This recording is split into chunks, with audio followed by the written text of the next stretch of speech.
हमें अपने आत्मा के स्वरूप को समझाया है। देखिएगा यहाँ पर नियम सार जी का चौथा अधिकार हम आप स्वाध्याय में चल रहा है, जिसमें मुंडराजों के 28 मूल गुणों की चर्चा आई है नहीं। अपनी चर्चा जो है 62वें नंबर की गाथा के माध्यम से यहाँ चल रही है भाषा समिति की, है नहीं। पाठ कर लेते हैं गाथा का। पैसून कर कस हास पर निंदा प्रशंसा आत्म की, छोड़े कहे हित कर वचन उसके समिति है वचन की। भाषा समिति किसे कहते हैं? जो मुनराज होते हैं वे पैसून यानी चुगली भरे शब्द कभी भी उनके मुख से नहीं निकलते हैं, जिससे देश में, गांव में, शहर में, परिवार में झगड़ा हो जाए, ऐसे वचनों को मुनराज कभी नहीं बोलते हैं। और ना ही वे हास्यप्रदी शब्दों का उपयोग करते हैं। समझ में आया भैया? और कहते हैं ऐसे कर्कश वचन भी वे नहीं बोलते हैं जो कानों को चुभते हों। और कहते हैं पर की निंदा वाले शब्दों का भी उपयोग नहीं करते हैं, तो अशुभ भाव होता नहीं है। भैया ऐसा मुनराजों का जीवन होता है।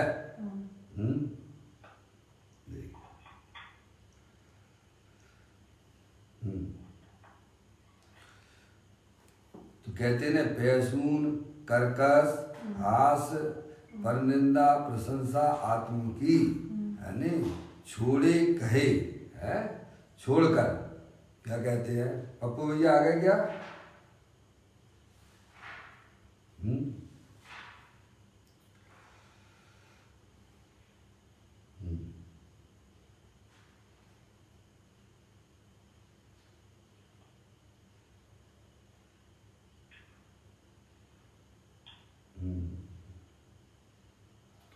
पप्पू भैया, हाँ अशोक भैया आ गए, ठीक है। ये जो है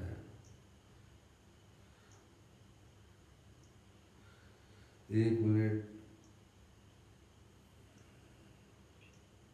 बाकी के फोन कट गए क्या पता नहीं।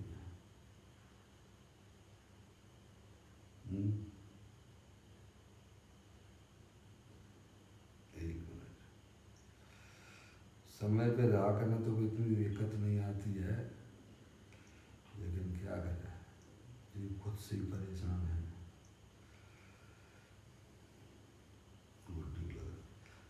लो बेटू को अजय भाई, आप जो है प्रमोद पप्पू को लगा लोगे भिंड में? है जगह है अपने पास में फोन में? नंबर मालूम है आपके पास में है ना? लगा लीजिए आप, क्योंकि मेरे पास में स्पेस नहीं दिख रहा है और पता नहीं बाकी के फोनों का। मेरा आप लोगों से निवेदन है कि जो है अपन को मालूम है जो कॉन्फ्रेंस पे रहते हैं उन्हें 4:40 पे अपडेट रहना चाहिए। बाद में फ़ोन लगाने से यहाँ पर अंतराय पैदा हो जाता भैया, है नहीं। देखिएगा अपनी बात ये चल रही थी 62वें नंबर की गाथा के माध्यम से। मुनराज जो होते हैं, भाषा समिति की चर्चा चल रही है ना। मुनराज जो होते हैं वे कभी पैसून यानी चुगली भरे वचनों को अपने मुख से कभी बोलते ही नहीं हैं, जिससे समाज में, परिवार में, राज्य में, देश में झगड़ा हो जाए, ऐसे वचनों को वे कभी नहीं बोलते हैं। और ना ही वे हास्य प्रिय वचनों का उपयोग करते हैं। लड़ाई की जड़ क्या है भैया? हंसी। क्या है? बोलते हैं ना, लड़ाई की जड़ हंसी। और बीमारी की जड़ खांसी। क्या है? ये तो प्रसिद्ध है ना भाई, हैं? बीमारी की जड़ खांसी और लड़ाई की जड़ हंसी, इसलिए मुनराज हास्य वचनों का भी प्रयोग नहीं करते हैं क्योंकि वे पाप रूप हैं। समझ में आए भैया? हास्य है ना, 9 कसायों में हास्य आया कि नहीं है? हास रति अरति शोक भय जुगुप्सा स्त्री वेद पुरुष वेद नपुंसक भेद 9 कसायों में आया ना भैया। ऐसे वचनों का भी मुनराज हास्य जनित वचनों का भी प्रयोग करते नहीं हैं और ऐसे कर्कश वचन भी नहीं बोलते हैं जो कानों को चुभते हों, सुनने में ही है भैया ऐसे वचन। और मुनराज पर की निंदा वाले शब्दों का भी प्रयोग नहीं करते हैं। फिर कहते आत्म प्रशंसा रूप है, अपनी भी प्रशंसा है, अपने गुणों की भी प्रशंसा नहीं करते हैं। समझ में आया भैया? क्योंकि ये सब जो है नीच गति के बंद करने वाले हैं। समझ में आया भैया? पाप रूप हैं।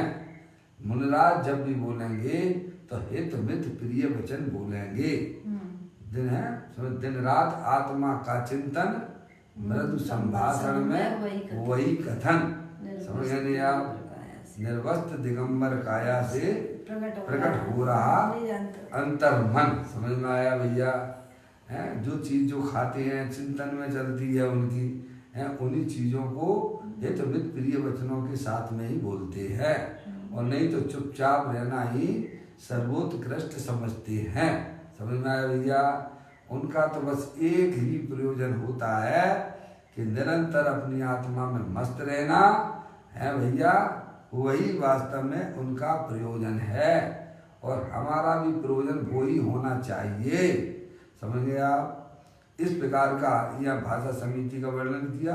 यह व्यवहार भाषा समिति है और व्यवहार भाषा समिति उन्हीं को होती है जिनके निश्चय समिति प्रकट हुई हो। क्या कहा भैया? जिनके निश्चय समिति नहीं होती है उनको भाषा समिति भी नहीं होती है। भले ही वह जो है 28 मूल गुण का पालन करते हों, लेकिन जिन्हें अपने आत्मा का अनुभव नहीं है, जिनकी परिणति निरंतर अपनी आत्मा में मग्न नहीं हो रही है, भले ही 28 मूल गुणों का पालन करते हों, आगम में जैसा लिखा है वैसा भी करते हों, तो भी उन्हें व्यवहार समिति होती नहीं है। उसे तो जिनवाणी में बाल तप और बाल व्रत रूप से संज्ञा दी गई है। क्या भैया? निश्चय समिति के बिना सारा व्यवहार जितना भी धर्म का है वह बाल व्रत और बाल तप के रूप में आ जाता है। सारा ग्रंथों के अंदर लिखा पड़ी है भैया। समझ में आया? अगर व्यवहार समिति को समझना है तो साथ में निश्चय समिति को भी हमें समझना ही पड़ेगा, क्योंकि निश्चय समिति बिना व्यवहार समिति होती नहीं है। आगे बात समझ में? हाँ। अब देखिएगा इसी की चर्चा पूज्य गुरुदेव श्री ने यहाँ प्रवचन रतन चिंतामणि के माध्यम से हमें उसी का खुलासा करते हुए इनको समझाया है। देखें आप, तीसरा भाग चल रहा है प्रवचन रतन चिंतामणि का, पेज नंबर 107 पर। पप्पू भैया आ गए क्या? अजय भाई पप्पू आ गए? पप्पू भैया? हाँ चलो कोई बात नहीं। देखिएगा 107 पेज पर यहाँ कहते हैं कि 3 लोक के नाथ भगवान की, थोड़ा सा और एक ऊपर से ले लेते हैं। दूसरे प्रकार से कहें तो 3 काल के समय हैं, उनसे एक समय की पर्याय का काल अनंतवें भाग है। क्या भैया? नंबर 1 का 3 काल के समय हैं, उनसे एक समय की पर्याय का काल अनंतवें भाग है। एक समय जो है वो तो बिल्कुल छोटा है ना, उससे छोटा कोई समय होता ही नहीं है। वह अनंतवें भाग है। समझेंगे आप? एक समय का जो है 3 काल के समयों में सबसे छोटी यूनिट है वो एक समय है। वो एक समय हमारे ज्ञान का विषय नहीं होता है, केवल परमात्मा के ज्ञान का विषय है। क्या कहा भैया? हमारे ज्ञान में तो असंख्यात समय बाद ज्ञान में आता है। क्या भैया? अपनी आत्मा में जो रागादिक परिणतियां होती है ना, होती हैं कि नहीं होती है, पहले बताओ। होती है। अशोक भैया, हमारे आपकी आत्मा में संसार अवस्था है, उसमें रागादिक परिणतियां होती हैं या नहीं होती हैं? होती हैं, बराबर हैं। समझ में आया? हमारे आपकी परिणामों में नहीं होंगी तो क्या अर्यंत तो सिद्ध परमात्मा की परिणाम में होंगी? वहाँ उनको नहीं है। अर्यंत और सिद्ध परमात्मा जो है उनको रागादिक परिणतियां नहीं होती हैं। समस्त संसारी जीवों को रागादिक परिणतियां होती हैं। रागादिक यानी मोह राग द्वेष के परिणाम। क्या है भैया? अंदर थोड़ा झांकना पड़ेगा भैया। है, शरीर तो प्योर जड़ है, जैसे दीवार आपके कमरे में खड़ी हुई है ना, है ऐसे ही जो है शरीर है। क्या भैया? आगे बात समझ में? है, और अंदर में देखिएगा आप इस शरीर को या जड़ शरीर को थोड़ा सा हटा के बात कीजिएगा। समझ में आया भैया? अंदर थोड़ा जाना पड़ेगा भैया। तो अंदर जब आप अपने देखोगे ज्ञान के द्वारा तो आपको राग द्वेष के परिणाम मिलेंगे। भैया अपने आप को तो बाज करो ना, दुनिया भर के लोगों को बाज करते रहते हो। समझ में आया भैया? हर समय निरंतर निरंतर अनादि काल से आत्मा की पर्याय में मोह राग द्वेष के परिणाम चले आ रहे हैं। क्या भैया? और वही वास्तव में हमारा संसार का कारण बन जाते हैं। अब उन्हें कैसे साफ करना है, कैसे उन्हें हटाना है, उसकी विधि हमें सीख लेना चाहिए। क्या भैया? समझ में आया? पहले तो ज्ञान सच्चा करो। हर समय जो रागादिक परिणाम होते हैं वे रागादिक परिणाम एक जैसे होते हैं कि बदल बदल के हो रहे हैं? बदल बदल के हो रहे हैं। क्या भैया? अशोक भैया, जो हमारी आत्मा में है रागादिक परिणाम हो रहे हैं, आपने कहा हो रहे हैं, तो वे जो परिणाम हो रहे हैं एक जैसे ही होते हैं कि बदलते रहते हैं? वहां कुछ चेंजेबल है कि नहीं? है जी, बदलते रहते हैं। बहुत सुंदर बात है भैया। ऐसे ही अपने अंदर में पहचानने की बात है। बाहर इस आत्मा का कुछ भी नहीं है। द्रव गुण पर्याय के अलावा इस आत्मा का कुछ भी नहीं है। पहले तो एक लाइन क्लियर कर लो। क्या कहा? अपनी मर्यादा में आ जाओ। मेरा द्रव, मेरा गुण और मेरी पर्याय ही सब कुछ है और इसके बाहर मेरा कुछ भी नहीं है। क्या भैया? ये शरीर मेरी मर्यादा के अंदर है कि मर्यादा के बाहर है? मर्यादा के बाहर है। बोलोगे तो मुझे अच्छा लगेगा भाई।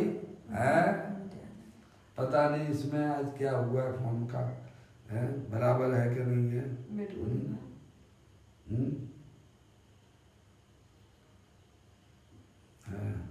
बेटू को दिखा के लाओ।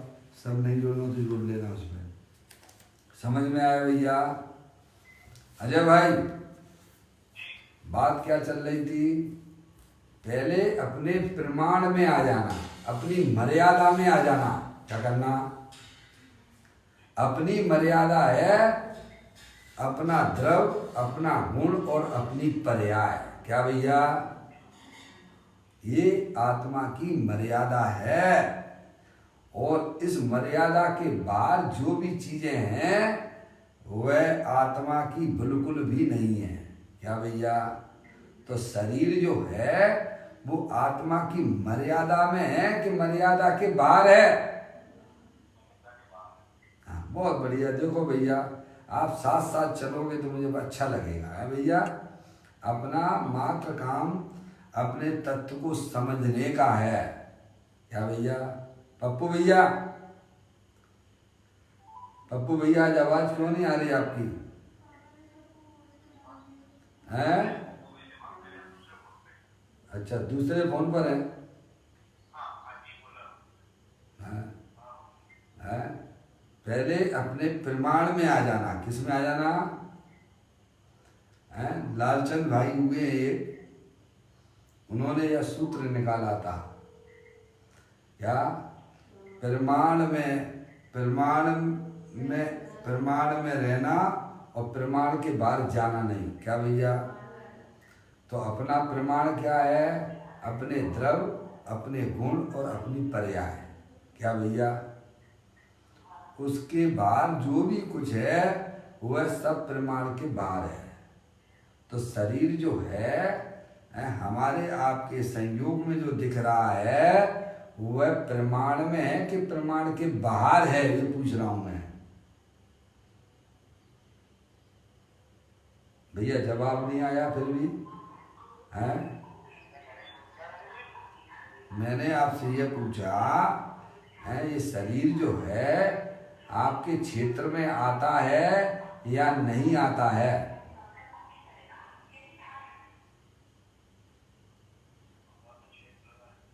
हाँ जी? नहीं, मुझे वो बात नहीं सुननी है, मुझे वो बात नहीं सुननी, पंडितों की बातें नहीं सुनना है। ना मैं पंडितों की बातें करता हूँ और ना मैं पंडिताई की बात सुनना चाहता हूँ। मैं यह जानना चाहता हूँ, इतना हमारा सीधा साधा प्रश्न है मेरा प्रमाण है, मेरा द्रव, मेरा गुण और मेरी पर्याय। एक बात होगी क्लियर? अशोक भैया, मेरा जो प्रमाण है, मेरा द्रव है, मेरा गुण है और मेरी पर्याय है। क्या है भैया? प्रमाण कहो या मर्यादा कहो, हैं? हर व्यक्ति का क्षेत्र होता है कि नहीं होता है? हैं? मान लीजिए हमारी गुरु कृपा नगर कॉलोनी है, तो उसकी मर्यादा कहाँ तक है? इंडिया है, भारतवर्ष है, उसकी मर्यादा है कि नहीं है? हैं? आप कैसे लेट कैसे हो गए? कहाँ थे आप लोग बहन जी? मौसी है? हाँ, मौसी आपको फोन लगा रहे थे, आप उठा नहीं रहे थे।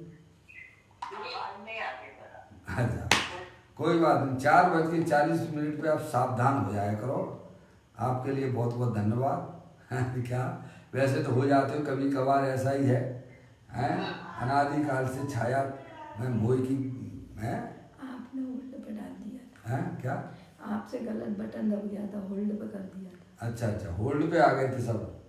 अब वो है हमारे पप्पू भैया है ना, पता नहीं उठाया नहीं तो सब ये गड़बड़ सड़बड़ हो जाती है, क्योंकि फिर हमको तो थोड़ा कम आता है लगाना गाना, समझ में आए, इसलिए फिर मैं लगा नहीं पाता हूँ। देखिएगा, अपनी बात ये चल रही थी मौसी, देखो बात ये चल रही थी कि अपनी मर्यादा क्या है।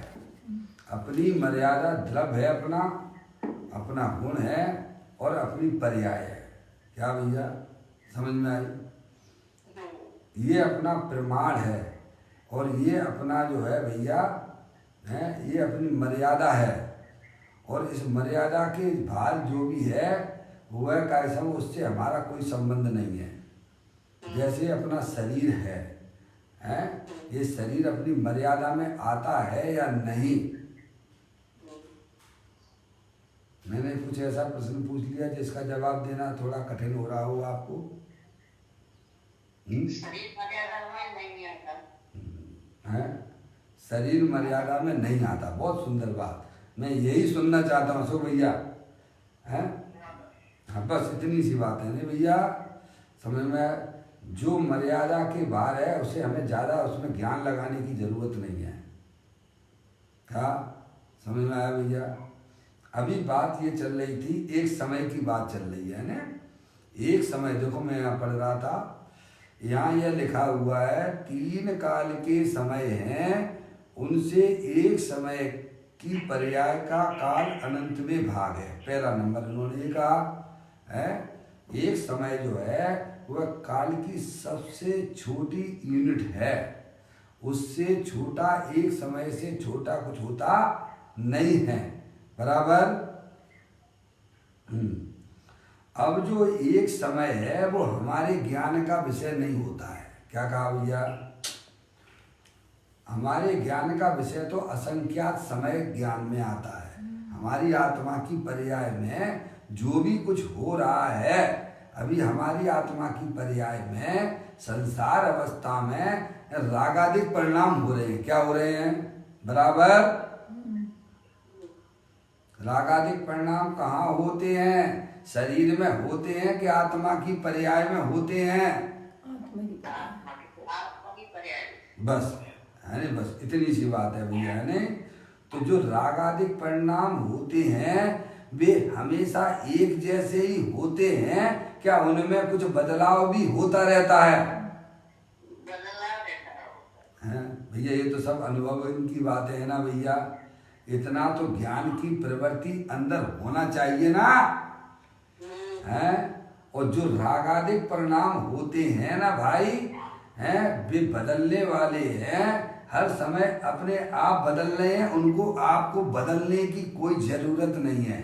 उसमें भी अपने दर्शन ज्ञान चारित्र को लगाने की जरूरत नहीं है। जैसे शरीर जो है ना डॉक्टर साहब, शरीर जैसे हमारी मर्यादा के बाहर है, ऐसे ही ज्ञानी कहते हैं वे रागादिक परिणाम भी हमारी मर्यादा के बाहर हैं। क्या कहा भैया? और वे रागादिक परिणाम हमारे ज्ञान में आते तो असंख्यात समय बाद हैं, लेकिन उनकी मुद्दत जो है ना एक समय है। कितनी है? एक समय। पप्पू भैया, है वे रागादिक परिणाम जो है ना, जो मोराग द्वेष के परिणाम है ना, उनका समय भी मात्र एक समय का है। और हमारे जो ज्ञान में आते हैं वे असंख्यात समय बाद आते हैं। समझ आया भैया? और वे रागादिक परिणाम हर समय बदल रहे हैं, लेकिन हमारी दृष्टि अंतरोन्मुखी ना होने से, हमारी रुचि पंच इंद्रिय के विषयों की होने से हम अपने ज्ञान का परिवर्तन वहां कर नहीं पा रहे हैं। समझ में आया भैया? इतनी हमारे जो विषयों में आसक्ति का परिणाम पड़ा हुआ है, तो अंदर जो कुछ हो रहा है वो हमको समझ में ही नहीं आता है। और सारा जब तक ये समझ में नहीं आएगा तब तक कोई मोक्ष मार्ग समझ में नहीं आने वाला। क्या कहा भैया? चाहे जितनी धर्मों की बातें कर लो, आपको अपने आत्मा को समझना ही पड़ेगा। समझ में आया भैया? अब जो रागादिक परिणाम हो रहे हैं वे क्षणभंगुर तत्व हैं। रागादिक परिणाम कहो अथवा दुख की पर्याय कहो, एक ही बात है। क्या कहा भैया? रागादिक परिणाम कहो अथवा जो आकुलता रूप परिणाम है, जो पराश्रित रूप परिणाम हैं, वे एकांत दुख स्वरूप हैं। कैसे हैं वे? चाहे वह भगवान की उसमें भक्ति भी क्यों ना हो। क्या कहा भैया? अशुभ परिणाम, हिंसा, झूठ, चोरी, कुशील, परिग्रह के जो परिणाम हमारी आत्मा में होते हैं वे तो अशुभ भाव रूप हैं ही, वे तो दुख रूप हैं ही हलाहल। लेकिन अरिहंत परमात्मा के प्रति जो भक्ति का परिणाम है वह पराश्रित होने से वह भी दुख रूप है। क्या भैया? और क्या होता है हमारे परिणामों में भैया? इसके अलावा क्या होता है आप ही बताइए। आप अनादिकाल हो गया हमारी आत्मा की पर्याय में क्या हो रहा है भैया? अशुभ भाव, शुभ भाव, अशुभ भाव, शुभ भाव, अशुभ भाव, शुभ भाव। पर द्रव्य का तो आत्मा कुछ कर सकता नहीं है, क्योंकि वह तो उसकी मर्यादा के बाहर है भैया। समझ में आया? जो मर्यादा के बाहर है उसकी चिंता करने की जरूरत नहीं है। समझ में आया भैया? और ज्ञानी हमें समझाते हैं जो रागादिक परिणाम है वे भी तेरी मर्यादा के बाहर हैं, उनके तरफ भी तुझे ध्यान लगाने की जरूरत नहीं है। अंदर जो एक अखंड ज्ञान ज्योति स्वरूप है जो सिद्ध की सामर्थ्य वाला है, वहां तू अपने ज्ञान का परिवर्तन कर। क्या कहा करते हैं भैया? ऐसे जब आप अभ्यास करोगे बारंबार बारंबार, ज्ञान अभ्यास करे मन माही, ताके मोए महात्म नाही। अरे ये कार्य करो ना भाई। कोरोना आया, हमको बहुत कुछ सिखाया कि तू अपने घर में रह, अपना काम कर। क्या भैया? बाहर मत निकल। ऐसे ही ज्ञानी कहते हैं तू अपनी ज्ञान की पर्याय का बाहर परिवर्तन मत कर, नहीं तेरा संसार निरंतर बढ़ता रहेगा। है भैया? तू अनादि अनंत एक रूप रहने वाला चेतनेश्वर भगवान आत्मा है भैया? कहते हैं 3 काल के समय हैं, उनसे एक समय की पर्याय का काल अनंत में भाग है। संसार कितने समय का है? एक समय। अरे संसार कितने समय का है? बोलो, एक समय का संसार है भैया। हैं? और हमने कितना लंबा संसार देख रखा है प्रभु। समझ में आया? एक समय मात्र का संसार है, आत्मा की भिखारी रूप पर्याय है भैया।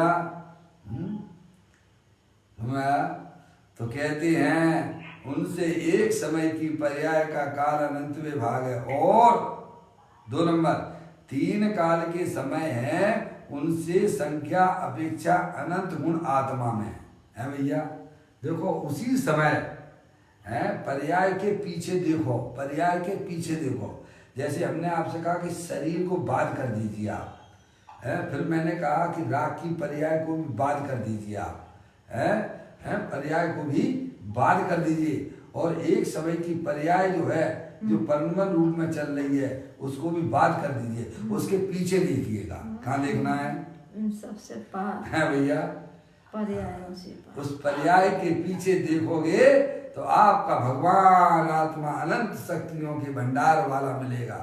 वहाँ अरियंत परमात्मा के दर्शन होते हैं, वहाँ अनंत सिद्ध परमात्मा के दर्शन होते हैं। मंदिर जाने के लिए आकुलता मत करना। क्या कहा भैया? भगवान के दर्शन करना है तो अंदर चले जा भैया। तेरा आत्मा स्वयं अनंत गुण स्वरूप रूप से विराजमान है भैया। है भैया? थोड़ा सा भैया इसमें आत्मा को कोई कष्ट नहीं होता है। अरे कष्ट तो जब हो रहा है जब वो आत्मा को नहीं जान रहा है। क्या भैया?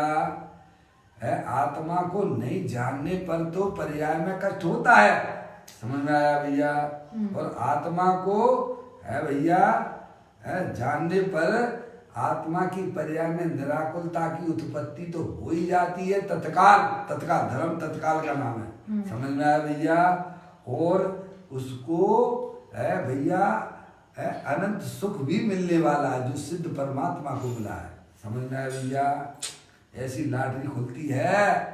प्रत्येक आत्मा अनंत शक्तियों के भंडार वाला है। जीवत्व शक्ति है, चित्त शक्ति है, दृष्टि शक्ति है, ज्ञान शक्ति है, सुख शक्ति है, वीर शक्ति है, प्रभुत्व शक्ति है, विभुत्व शक्ति है, सर्वदर्शक शक्ति है।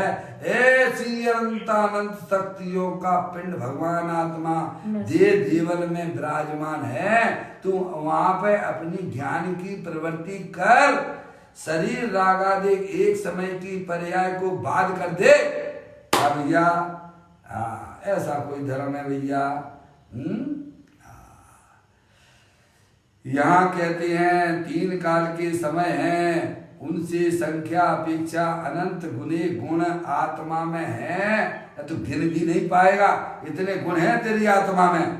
और उसका स्वामी तू है। कौन है भैया? मैं स्वयं। हैं? अब हमें तो ये लगता है अशोक भैया, हैं आप करोड़पति हो कि लखपति हो? अशोक भैया वर्तमान की स्थिति में अगर आपसे बात की जाए तो आप कौन हो? करोड़पति हो कि लखपति हो? हमको इनकम टैक्स वाले नहीं, घबराना मत। इनकम टैक्स वाले तो सब सो रहे होंगे इस समय। अशोक भैया करोड़पति हो कि अरबपति हो आप कि लखपति हो? तो फिर कौन हुआ? अनंत गुणोपति हूँ। हाँ, बहुत सुंदर बात की आपने, बहुत सही सटीक जवाब दिया। क्या भैया? है भैया, है ना मैं लखपति हूँ, ना मैं अरबपति हूँ, और ना मैं खरबपति हूँ, है मैं तो अनंत गुणपति हूँ। अब इनकम टैक्स वाले आएंगे ना आपके पास में, कहाँ से आएंगे? हैं? उनकी जो ताकत हो आ जाए, समझ में आया? और उनसे भी मैं कहूँगा कि तुम भी है अनंत गुणपति हो। क्या कहा भैया?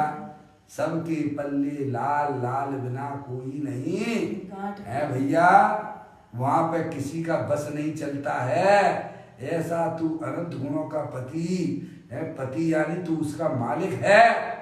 समझ में आया भैया? अब ऐसी पर्याय तो अपने आप को अनुभव करती नहीं है। अब मैं तो भैया लखपति हूँ, मैं करोड़पति हूँ, दूसरों की संपत्ति पे अपने को मानता है, और तेरा दुर्गति नहीं होगी तो क्या होगी बोल?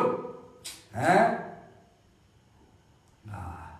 ज्ञानी हमें समझाते हैं कि एक आत्मा में गुण कितने हैं, तो कहते उनसे संख्या अपेक्षा अनंत गुण आत्मा में हैं? जीव अनंत है, पुद्गल अनंता अनंत है, जीव से भी है, जीव अनंत है, संख्या की अपेक्षा बढ़ता है, जीव अनंत है, और पुद्गल उनसे अनंत गुणे पुद्गल द्रव्य है, और उनसे भी अनंत गुणे तीन काल के समय हैं, और उनसे भी अनंत गुणे आकाश के प्रदेश है, और उनसे भी अनंत गुणे एक जीव द्रव्य में इतने गुण है, और उनका स्वामी तू है, उसका स्वामी मैं हूँ, उसका स्वामी समस्त जीव राशि है। क्या भैया? समझ? कभी अपने आप का परिचय नहीं किया भैया, कभी माँ जुलवानी माता के पास परिचय लेने की कोशिश भी नहीं की है। 24 घंटा बैर मुखी का ये स्त्री मेरी है, ये पुत्र मेरा है, दुकान मेरी है। तू इससे पहले जब तेरी स्त्री नहीं थी तब तू था कि नहीं था? जब तेरी शादी नहीं हुई थी तब वो तुम थे कि नहीं थे? अरे शादी के पहले थे कि नहीं थे? है? और बच्चे नहीं हुए थे उससे पहले थे कि नहीं थे? है? और अब क्या हो गया है? कैसी पर्याय की दशा हो गई भैया? है? समझ में आया? है? ये स्त्री मेरी है, उस स्त्री की वजह से घर में माता पिता को भी छोड़ देता है भैया? क्या तूने कर रखा है अपनी पर्याय में कचरा भाई? है? जहाँ शादी होती है वहाँ वो माता पिता को भी भूल जाता है। क्या कहा भैया? अधिकांश है, हम सभी की बात नहीं कर रहे भैया। समझ में आया? ऐसा अधिकांश देखा जाता है बच्चे हुए है भैया सबको। मैं समझ में, मेरे 4 बच्चे हैं, मेरी एक ये है, और ये ताम झाम इकट्ठा कर लिया भैया, है उससे अहंकार करता है। अरे पापी, है तेरा तो एक परमात्मा स्वरूप है जो अनंत शक्तियों के भंडार वाला है भैया, इसके बाहर तेरा कुछ भी नहीं है। समझ में आया भैया? तो कहते हैं उनसे संख्या अपेक्षा अनंत गुणे गुण आत्मा में है, तथापि उन अनंत गुणों को स्वीकार करके एक समय की पर्याय में उनमें एकाग्र होती है। देखो ये है बस खेल, इतना सा खेल है भैया। है ये बात अगर हमारे समझ में ज्ञान में जच गई है तो बस इसी में अपनी बुद्धि को लगाना है, इधर उधर समय पास मत करना। क्या भैया? सुबह का छदमस्त भैया कुछ समय बाद परमात्मा हो जाता है। आपको मालूम है कि नहीं मालूम है? परमात्मा होने में ज्यादा समय नहीं लगता है, पर ज्ञान ना हो आत्मा का तो तू अनंत काल ऐसी भ्रमण करता रहेगा। समझ में आया भैया? कहते हैं एक एक समय में, देखिए आप, अनंत गुण आत्मा में, तथापि अनंत गुणों को स्वीकार करके क्या करना?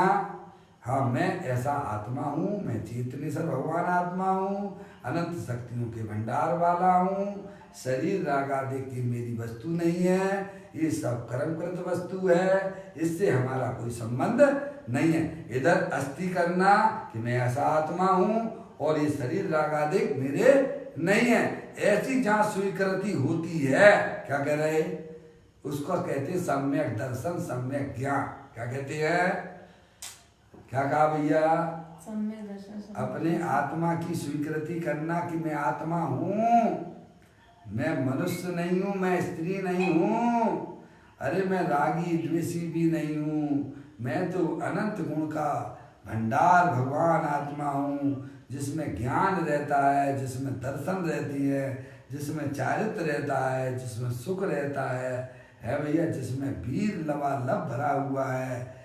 ऐसी द्रव्य का मैं मालिक हूँ, मैं वो द्रव्य हूँ जो पर द्रव्य पर भावों से भिन्न तीनों काल पड़ा हुआ हूँ। समझ में आया भैया? उसको पर्याय स्वीकार करे।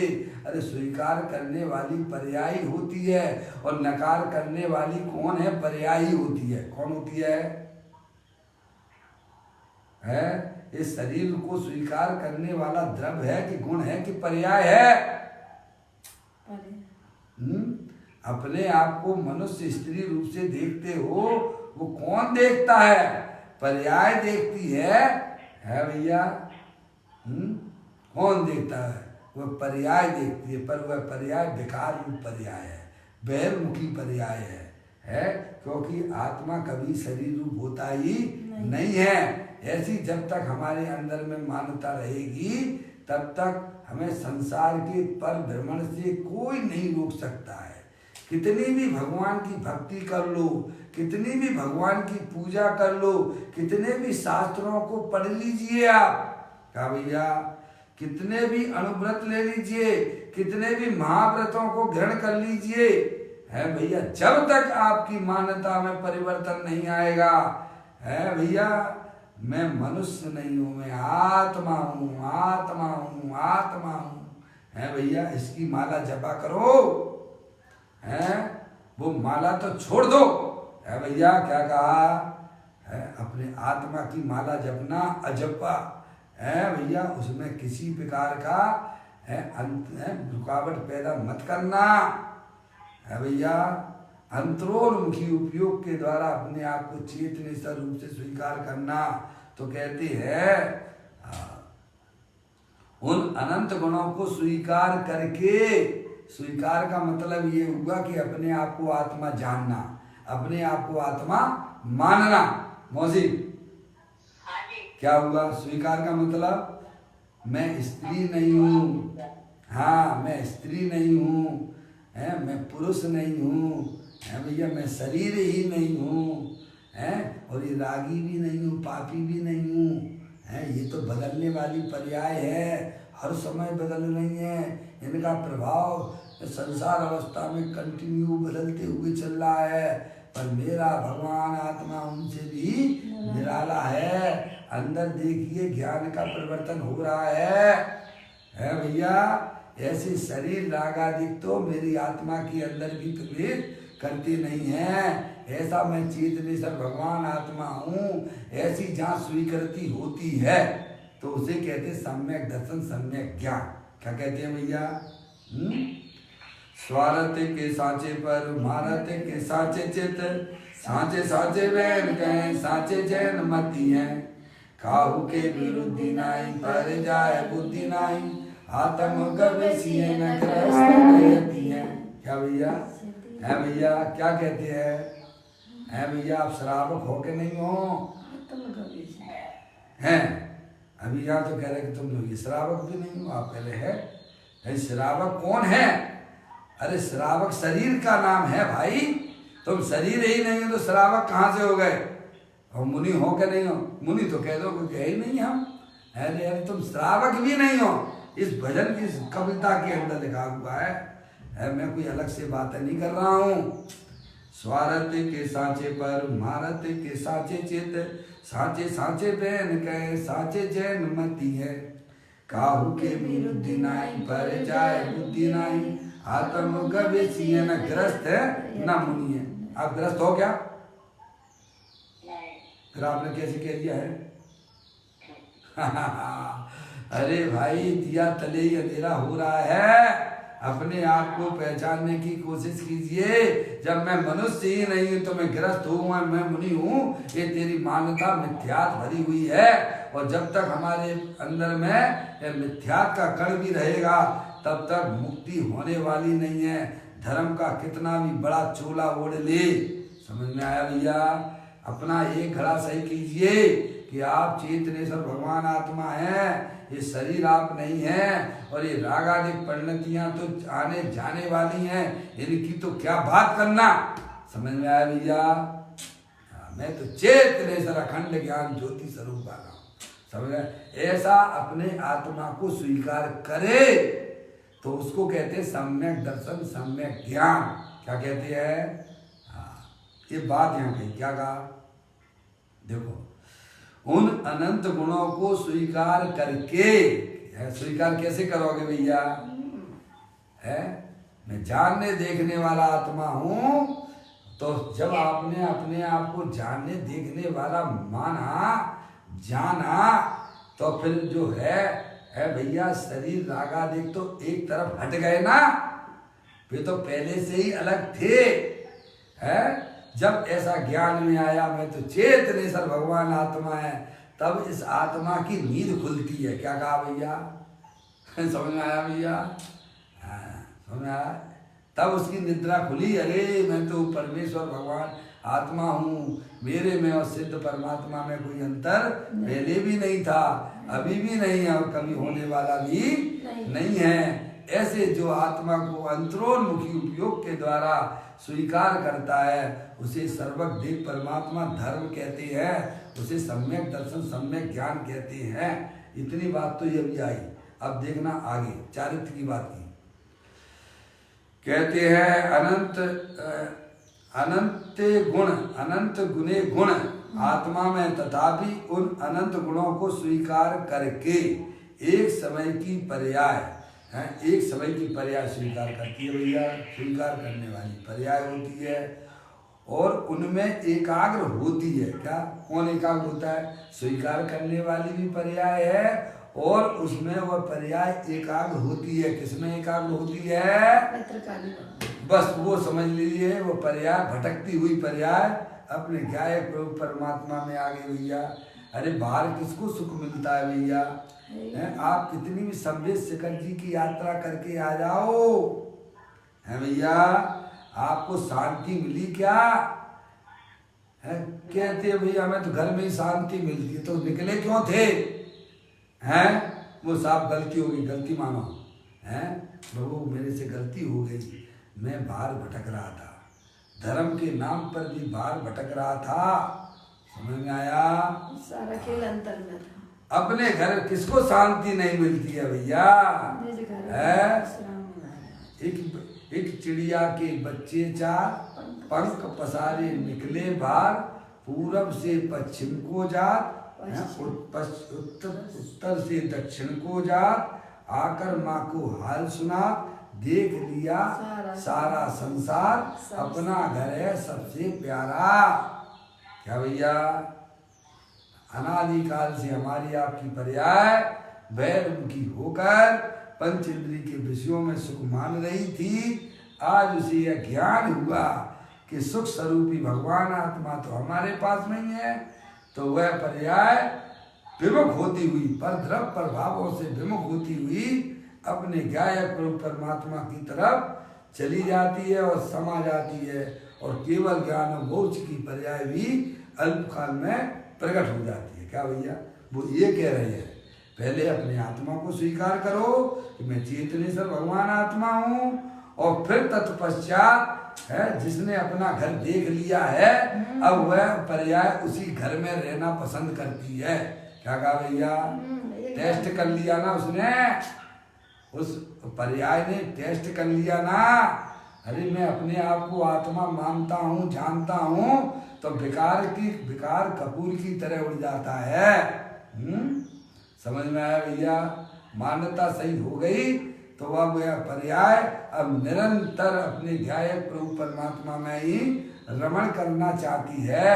जैसे लक्की गाय गुनों दे खाए, दौड़ी दौड़ी ये बुंदेलखंड की कहावत है। लपकी गाय गुनों दे खाए और दौड़ी दौड़ी महुआ तले आए। कहाँ है? क्या कह रहे भैया? अरे कहावत सुनी है कि नहीं सुनी है?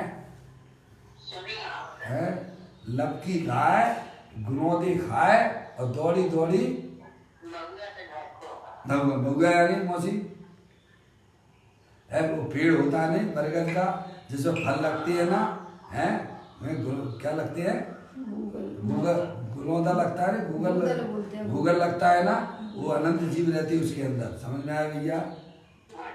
है छोटे छोटे रहते हैं। उस पेड़ के नीचे से भी नहीं निकलना, अब निकलो तो सावधानी से निकलना।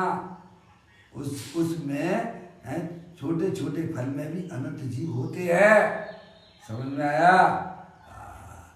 तो जब वह गाय खा लेती है, एक बार उसे टेस्ट लग जाता है ना, तो उसका मालिक कितना भी उसे रोके उस गाय को, है भैया, तो वह रुकती नहीं है और उस पेड़ के नीचे आके उस गुलौदों का सेवन करती है। ऐसे ही जिसने अपनी आत्मा का अनुभव कर लिया है भैया, वह पर्याय अब निरंतर निरंतर निरंतर अपने आत्मा में ही भ्रमण करना चाहती है। अब उसे बाहर में जो है सब भूसा सा नजर आता है। क्या है? सारी दुनिया भूसे के समान है। क्या कहा भैया? हाँ, थाना तो अंदर चेतनेश्वर भगवान आत्मा है। उसका सेवन करने से पर्याय में निरंतर आनंद की वृद्धि हुआ करती है। तो इसका नाम स्वाध्याय है भैया। समझ में आया? चलते फिरते उठते बैठते खाते पीते हर जगह स्वाध्याय होता है। और तुम तो किताब को लेके बैठ गए हो कि हम तो स्वाध्याय कर रहे हैं भैया। अपनी मान्यता को बदलना पड़ेगा। जो आपके चिंतन की धारा में चल रहा है, जो भेद ज्ञान चल रहा है, जब तथ्यों का जो है प्रभाव चल रहा है, उसी का नाम स्वाध्याय है। गुरु की बात को बारंबार चिंतन करता है, क्या भैया, उसका नाम स्वाध्याय है। मात्र किताब का पढ़ने का नाम स्वाध्याय नहीं है। क्या कहा भैया? भैया कहते हैं तीन काल के समय हैं, उनसे संख्या अपेक्षा अनंत गुणे गुण आत्मा में हैं, तथापि उन अनंत गुणों को स्वीकार करके एक समय की पर्याय उनमें एकाग्र होती है। देखो इतना सा काम, छोटा सा काम है भैया। आज कर लो, काल कर लो, अनंत काल बाद करो, करना तो यही पड़ेगा। दूसरा कोई मार्ग जाता ही नहीं है। सुखी होने का अगर कोई मार्ग है तो अपने गायक प्रभु परमात्मा के साथ मिलान करना, अपने गायक प्रभु परमात्मा से मिलना। दूसरा मार्ग तो संसार वाला मार्ग है भैया, है। उस कहते हैं उनमें पर्याय, उसमें पर्याय को एकाग्र होती है, जिसे समिति कहा जाता है। क्या? उसे निश्चय समिति कहते हैं। समझ आया भैया? देखो यह तो कभी सुना भी नहीं होगा कि वीतराग क्या कहते हैं, वीतराग क्या कहते हैं, अरिहंत परमात्मा क्या कहते हैं, वो किस बात को इंगित कर रहे हैं, किस बात को इशारा कर रहे हैं। कभी हमारे ध्यान में नहीं घुसती ये बात है। क्या कहिए? मंदिर में भी जाएंगे, जय हो भगवान, है भगवान मेरा कल्याण कर देना। तीन काल में भगवान कल्याण नहीं करते हैं। समझ में आया? क्या कहा भैया? करते रहिए कि कर सकते नहीं। समझ में आया भैया? भगवान का इशारा समझिए, भगवान किधर देख रहे हैं। जो इशारे को समझ जाते हैं उन जीवों का कल्याण होता है। क्या कहा भैया? जैसे गौतम थे ना, है प्योर घृत मिथ्या दृष्टि था, वेद वेदांतरों को जानने वाला था, है भगवान ने तो कुछ बोला नहीं था ना, केवल मात्र भगवान के दर्शन ही तो मात्र किए थे ना, है भैया। कितना बदलाव हो गया उसकी पर्याय में, बोलो कितना पर्याय में बदलाव हुआ है। किसी ने कोई शब्द बोले हो वहां पे तो बताइए आप। किसी भी व्यक्ति ने वहां पर गौतम जब उपस्थित हुए, किसी ने कुछ बोला हो तो बताइए। अंदर में परिवर्तन पूरा पूरा हो चुका है था। समझ में आया भैया? है बोलने के अंदर के परिवर्तन के लिए भाषा की कोई जरूरत होती भी नहीं है भैया। इशारा समझिए, भगवान का इशारा समझिए। इशारा समझने पर ही भाई साहब सम्य दर्शन हो जाता है। जाते हैं भगवान के पास में, जय हो भगवान, जय हो भगवान, जय हो भगवान, बस लाचार पामर जैसे बने रहते हैं। चले आते हैं, भगवान मेरा कल्याण कर देना, भगवान मेरे बच्चे पैदा करवा देना, मेरे घर में संतान नहीं है, भगवान मेरे घर के कष्ट दूर कर देना।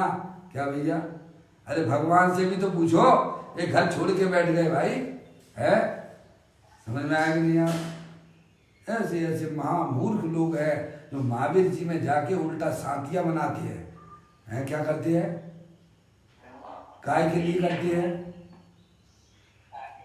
जब भगवान है मुझे एक बच्चा दे दे रहा, महावीर भगवान के पास में, वे कहते मूर्ख है, जब मैंने शादी नहीं की है तो मैं तेरे को बच्चे कहाँ से दे दूंगा। इतनी भी स्थूल बुद्धि हो गई है, कुछ समझ में नहीं आता है। समझ में आया भैया? है ख्याल में आती बात भैया? भगवान का इशारा समझो बस। भगवान तो अपने चेतनेश्वर भगवान आत्मा में मस्त हैं। क्या भैया? और ऐसी मस्ती आप भी कर सकते हो, हर जीव कर सकता है। पूरी चीज है? है ना? कोई भगवान के लिए कोई फैसिलिटी नहीं है यहाँ पर। समझ में आया भैया? कि भगवान ही कर सकते हैं। अरे प्रत्येक आत्मा स्वभाव से ही भगवान है। अपने आत्मा को तुम भी पहचान लोगे तो तुम भी वैसे ही आनंद को लूटने लग जाओगे जैसे भगवान लूटा करते हैं। जैसे हरिहर परमात्मा लूटते हैं, सिद्ध परमात्मा लूटते हैं, साधु परमेष्टि लूटते हैं और समस्त सम्य दृष्टि लूटते हैं। आप भी, हम भी सब लूट सकते हैं। क्या भैया? समझ में आया भैया? ऐसा आनंद लेने की इच्छा नहीं होती है क्या? तो बस इस तत्व को समझिए भैया। इस विश्व में हमारा कोई बंटवारा अगर हुआ है तो चेतनेश्वर भगवान के रूप में हुआ है। क्या कहा भैया? इस विश्व में जाति अपेक्षा 6 द्रव्य हैं, जीव द्रव्य, उद्गल द्रव्य, धर्म द्रव्य, अधर्म द्रव्य, आकाश द्रव्य और काल द्रव्य। और वो मेरा जो बंटवारे में मिला है चेतनेश्वर भगवान आत्मा। क्या है भैया? है भैया? ऐसा भगवान आत्मा चेतनेश्वर अनंत शक्तियों के भंडार वाला हूं मैं। है भैया? ऐसी जहाँ पर्याय में स्वीकृति होती है वहाँ जो द्रव्य के अंदर अनंत शक्तियां विद्यमान थी उनका प्रभाव पर्याय में प्रारंभ हो जाता है। क्या है भैया? जैसे ही आपने अपने घर के बिजली के तार को बाहर वाले पावर हाउस से जो वायर आया है उससे आपने कनेक्शन जोड़ दिया तो आपके घर में सारी लाइटें जलने लग जाएंगी और वह अंधकार भाग जाता है। क्या कहा भैया? ऐसे ही जहाँ पर्याय अपने आप अपने गायक प्रभु परमात्मा की तरफ बढ़ जाती है वहाँ पर्याय में अनंत शक्तियां जो द्रव्य के अंदर थी विद्यमान उनका प्रभाव पर्याय में होने लग जाता है और वो राग देश रूपी अंधकार भाग जाता है भैया? इतना सा काम है भैया। आज कर लो, काल करो, अनंत काल बाद करो, करना तो पड़ेगा ही। आप आत्मा हो और आत्मा ही बन के रहोगे, कभी शरीर हो सकते नहीं हो। इसीलिए आज अपनी मान्यता को ठीक करो, अपने आप को पहचानो। मैं चेतनेश्वर भगवान आत्मा हूँ। ये शरीर रागादि तो सब कर्म करत वस्तुएं हैं और ये आने जाने वाली है। मैं तो अखंड ज्ञान ज्योति स्वरूप भगवान आत्मा हूँ। है भैया? ऐसा जब तक आप स्वीकार नहीं करोगे तब तक वह पर्याय बारी बार घूमती रहती है, समय से आत्मा का लाभ मिलता नहीं है। समझ में आया भैया? देखिएगा यहाँ कहती है 3 काल के समय है, उनसे संख्या अपेक्षा अनंत गुण आत्मा में है, तथापि उन अनंत गुणों को स्वीकार करके कि मैं चेतनेश्वर भगवान आत्मा हूँ, अनंत शक्तियों के भंडार वाला हूँ, ऐसी जहाँ स्वीकृति हुई है और फिर वह पर्याय ने जो टेस्ट कर लिया, निराकुलता का भेदन किया, इंद्रिय आनंद के फव्वारे छूटे, वहाँ वह पर्याय अब कहीं भी जाना पसंद करती नहीं है। अब वह पर्याय अपने त्रिकालिक ध्रुव भगवान आत्मा में मस्त हो जाती है। मस्तों की दुनिया में तू मस्त हो जा, आत्म के रंग में ऐसा तू रंग जा, आत्म को आत्म में घोल के तेरा प्रभु तुझी में डोले। अरे क्यों जाता गिरनाले, क्यों जाता काशी, घटी में तेरे घट घट का वासी, अंतर का कोना टटोल के तेरा प्रभु तुझी में डोल। भगवान बनने की शक्ति है तुझ में, और तू मानो बैठा भिखारी हूँ बस में। क्या भैया, भक्त नहीं भगवान बनेंगे। क्या बनेंगे भैया? ऐसा भैया, पहले अपनी आत्मा की भक्ति होती है, फिर बाद में परमात्मा दशा प्रकट होती है। क्या कहा भैया? अपने आत्मा की भक्ति करो ना, अपने पर्याय को अपने त्रिकालिक ध्रुव भगवान आत्मा के सामने नचाओ ना।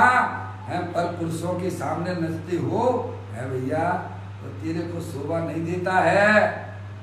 अगर तुझे नाच करना है तो अपने गायक प्रभु परमात्मा के सामने नाचना। समझ में आया भैया? ऐसी ज्ञानियों की पर्याय अपने त्रिकालिक ध्रुव भगवान आत्मा के साथ में नाचती है, खेलती है, मस्त करती है। क्या करती है? क्या कहा?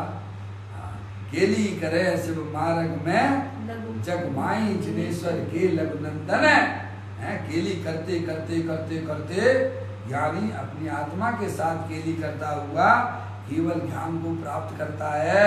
अज्ञानी पंचेंद्रिय के विषयों के साथ में खेलता है तो उस पर्याय में दुख की पर्याय आती है और वह संसार का कारण बन जाती है। अरे खेलना है तो अपने आत्मा के साथ खेलना है, उसे कौन रोकेगा? बोलो कौन रोकेगा? है भैया? कहते हैं उनमें एकाग्र होती है, जिसे समिति कहा जाता है। देखो यह तो कभी सुना भी नहीं होगा, है? सुना है क्या अपने आत्मा के साथ खेलना? ये भी कोई खेल है क्या?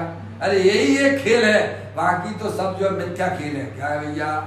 हाँ, ऐसी बात कभी सुनी नहीं होगी भाई। गीता क्या कहती है? और इस मूल बात को चूक कर देखिएगा। क्या कहा? इस मूल बात को चूक कर सभी अज्ञानी ऊपर ऊपर की बातें करते हैं। कैसी बातें करते हैं? ऊपर है,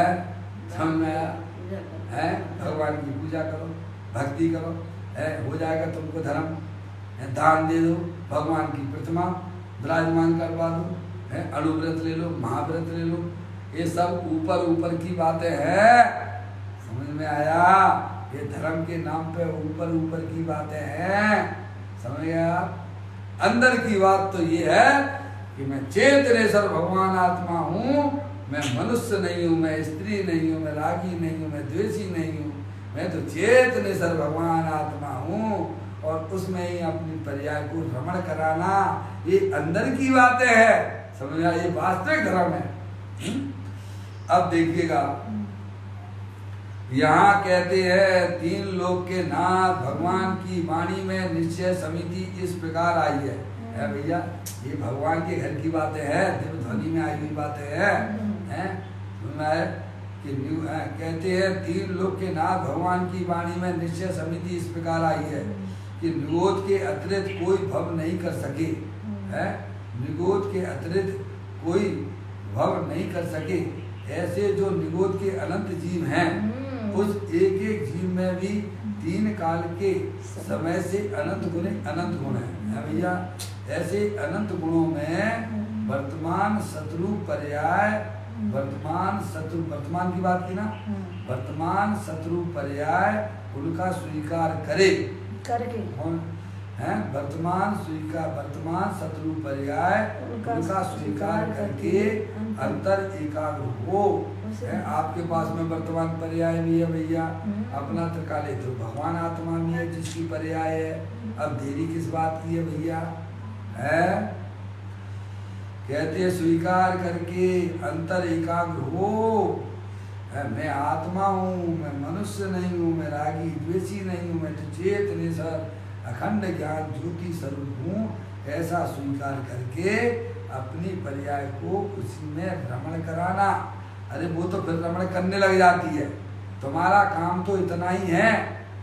क्या भैया, कितना काम है कि अपने आप को आत्मा जानना और आत्मा मानना। क्या भैया, जब वह आत्मा को ऐसा आनंद आने लग जाएगा तो वह स्वयं में भी रमण करने लग जाएगी। ध्यान किया नहीं जाता है, ध्यान हो जाता है। क्या भैया, आप लोग बोलते हो ना, प्यार किया नहीं जाता है, क्या करें, प्यार हो जाता है। करते हो क्या अजय भैया? आपने प्यार किया किसी से? आप प्यार कर सकते हो? नहीं, तो हो गया, पता नहीं कैसे हो गया। क्या भैया, ऐसे ही ध्यान किया नहीं जाता है, ध्यान हो जाता है। क्या, जिसने अपने आत्मा को आत्मा रूप से स्वीकार किया और पर्याय सुर में भी एकाग्र होने लग जाती है, उसी का नाम ध्यान है जी। हाँ बोले। अरे भाई साहब, पर्याय नाशवान होने पर भी अजर अमर हो जाती है प्रभु। अरे पानी की बूंद जो है ना, आगे समुद्र बह रहा है ना, उस बूंद को उस समुद्र में डाल दो तो वो क्या हो गई अशोक भैया? समुद्र बन गई। क्या हो गई वो लोटे का पानी जो था ना, अपने समुद्र से दूर था ना, उस लोटे के पानी को आपने समुद्र में डाल दिया तो लोटे का पानी ही रहेगा क्या? वो समुद्र बन गया। ऐसे ही भैया, पर्याय एक समय की होने पर भी अपने अविनाशी स्वरूप को जहाँ स्वीकार करती है, वह पर्याय भी अविनाशी हो जाती है। क्या हो गया? अब वह पर्याय नहीं होती है, अब वह अविनाशी होकर बोलती है। क्या, अब आप ढूंढने जाओगे पर्याय तो वहां उसको मिलेगी ही नहीं आपको पर्याय। क्या कह गया? हेलो, है? अब वह पर्याय नहीं हुई है, अब वह अखंड ज्ञान ज्योति स्वरूप रूप से है, ऐसा अनुभव करती है। अरे कोई लड़की हो ना, दुबली पतली लड़की हो ना, उसकी शादी विश्व के पहलवान के साथ हो जाए ना, तो वो अपने आप को कैसा अनुभव करती होगी? क्या दुबली पतली ही अनुभव करेगी क्या? है, बोलो ना अशोक भैया। अरे एक दुबली पतली लड़की है भैया, है, थोड़ा सा भी अगर कोई तेज बोल दे तो घबरा जाती थी। अब उसके साथ की उसके शादी जो है ना, एक विश्व के पहलवान के साथ में कर दी गई है, तो अब आप उसके सामने चिल्लाओगे तो वो क्या डरेगी क्या? है, नहीं डरेगी। है, अब वह दुबली पतली लड़की नहीं के ना, वह विश्व की पहलवान हो गई है। क्या हो गई है? समझ गया? अपने आप को दुबली पतली अनुभव नहीं करती है, समझ ना? ऐसे ही अपना आत्मा शाश्वत है, अनंत शक्तियों के भंडार वाला है। जो पर्याय अपने ज्ञायक प्रभु परमात्मा को स्वीकार करती है, वो अपने आप को अविनाशी रूप से ही देखती है। अब वह अपने आप को पर्याय रूप से नहीं देखती है। ऐसा कोई वस्तु स्वरूप है, ऐसा अंदर का कोई स्वरूप है जो हमारे लिए समझने लायक है। समझ में आए भैया? अंदर में जाओ, अंदर में झांको, अंदर में अपने तत्व का अवलंबन लो, आश्रय लो। है, अनादिकाल हो गया है, बाहर घूमते घूमते वहाँ कहीं भी कोई भी धर्म नहीं है। समझ में आया भैया? मनुष्य पर्याय का हर समय बर्बाद करने जैसा है धर्म के नाम पर। है, अगर तुम्हें धर्म का लाभ लेना है तो अंतरोन्मुखी उपयोग के द्वारा जो अविनाशी तत्व है, जिसका ना तो जन्म होता है न कभी मरण होता है, ऐसे ज्ञायक प्रभु परमात्मा का जब पर्याय अवलंबन लेती है, आश्रय लेती है, तब वह पर्याय भी है अब अनंत काल के लिए विजय को प्राप्त हो गई। ये सारे कलश अपन पढ़ के आए हैं भैया। अब वह पर्याय भी जयवंत रूप से बरतती है। स्वरूप तो जयवंत रूप से है ही है, उसकी तो कभी हार होती ही नहीं है। लेकिन जो पर्याय जो अपने त्रिकालिक ध्रुव भगवान आत्मा को स्वीकार करती है, वह पर्याय भी अनंत काल के लिए जयवंत हो जाती है। अब उसकी कभी हार होने वाली नहीं है। इस प्रकार की सुंदर चर्चा है। हमारे आपके ग्रंथ में सब भरी पड़ी हुई है भैया। अपना ज्ञान को खोलिए, सत्य स्वरूप को पहचानिए। ऐसा अपना क्या है प्रभु परमात्मा, उसको पहचान कर पर द्रव्य प्रभावों में एकत्व बुद्धि को है भैया छोड़ दीजिए। और अपना क्या है प्रभु परमात्मा तीनों काल विद्यमान वस्तु है, जो ज्ञान आनंद की मूर्ति है, उसके साथ संबंध बनाने का हमारा आपका प्रयास जा रहेगा। अल्प काल में उस पर्याय में केवल ज्ञान और सिद्ध पर्याय भी आ जाएगी और दूसरा कोई उपाय नहीं है। अभी अपना समय यहाँ पर हो गया। निज निधि निज में बताई, ये अनंत अनंत उपकार है, उसके लिए जिन वाणी माँ को वंदना सतबार है, वंदना सतबार है। 9 बार 9 कर्म।